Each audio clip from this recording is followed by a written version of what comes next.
ẹ̀yin èèyàn iléèwò lẹ́sẹ̀ káàbọ̀ sí Mashola Gist TV. Bí a ṣe gbọ́, wọ́n ní ẹ̀gbọ́n kábíyèsí Prince wọ́n ní wọ́n bínú sí àǹtí wa o. Wọ́n nígbà tí ó lọ kó àwọn èèyàn láti ìlú wọn wá wípé ìgbà tí Queen Naomi ò ti padà sí inú palace o, wípé ṣé òun lè padà sí inú palace. Wọ́n ní inú bí Prince Adé wípé kí ló dé tó máa ní kí òun padà sínú palace, pé ṣé òun nìkan ni olórí tí wọ́n ní kó dúró sí ìta ni.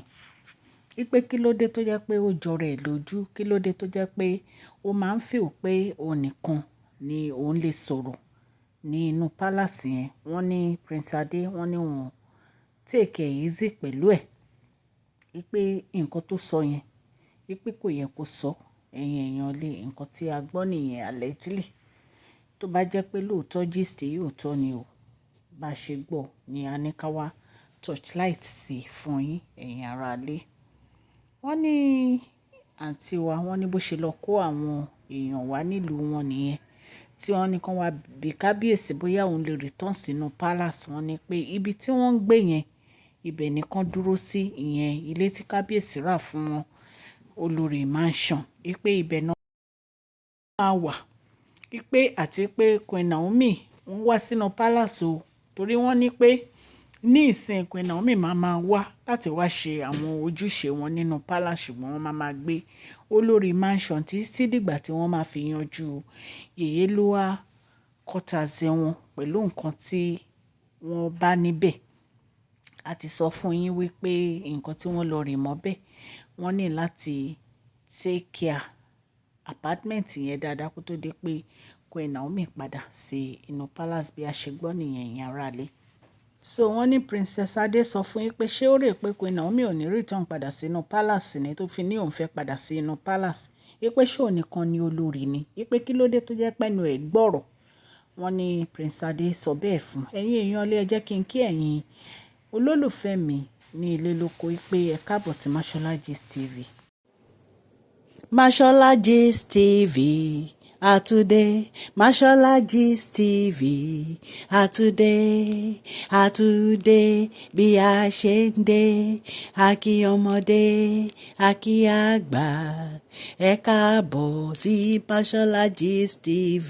Mashola dé o àtúndé, àgbé tuntun dé, àmú gist alálùbáríkà wá fún yín lórí public gist, lórí royal gist, lórí celebrate gist. Mashola àtúndé o àtúndé, Mashola Gist TV àtúndé. Ẹ̀yin ará ilé, mo kí ọkùnrin mo kí obìnrin, ẹ káàbọ̀ sí Mashola Gist TV. Ṣé àlàáfíà ni ẹwà gbogbo lè ń kọ́?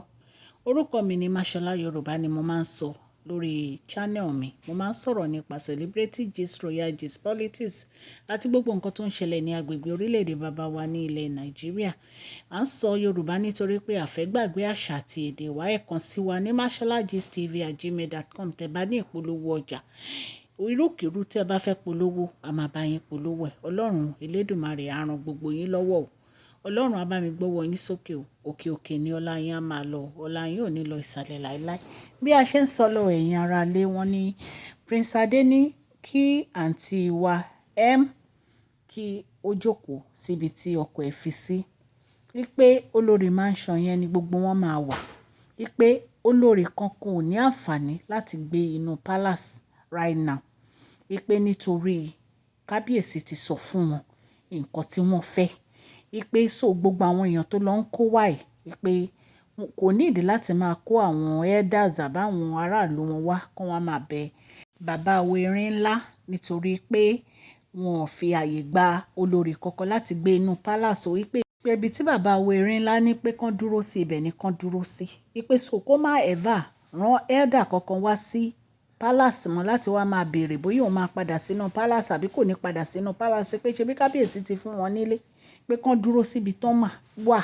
Wípé so olórí kankan ò ní gbé inú palace yẹn. Nǹkan tí a gbọ́ nìyẹn tí wọ́n ní Prince Adé tó ń sọ fún àǹtí wáyẹ́m àti àwọn tó rán wá sí inú pálàsì kábíyèsí ni wọ́n dẹ̀ sọ fáwọn tó rán wá pé kí ló dé tó jẹ́ pé nǹkan tó bá ti sọ àwọn náà máa bọ̀ láti wá máa question kábíyèsí wípé kí ló dé tó jẹ́ pé wọ́n máa sọ nǹkan tí kábíyèsí ti sọ kí ló dé tó fẹ́ máa yí àṣẹ kábíyèsí padà wípé so wọn ní ẹ̀tọ́ láti yí àṣẹ kábíyèsí padà wípé so kó dúró síbi tí kábíyèsí ní kó dúró sí ẹ̀yin èèyàn lé nǹkan tá a gbọ́ nìyẹn tá a bá tún gbọ́ update lórí gist a máa mú wá fún yín a dúpẹ́ lórí gbogbo etí tó ń gbọ́ wa ní ilé lẹ́yìn odi ọlọ́run elédùmarè á bá mi gbọ́wọ́ yín sókè o ẹ bá mi fún fídíò yìí ní thumbs up o please share this video like and subscribe god bless you all.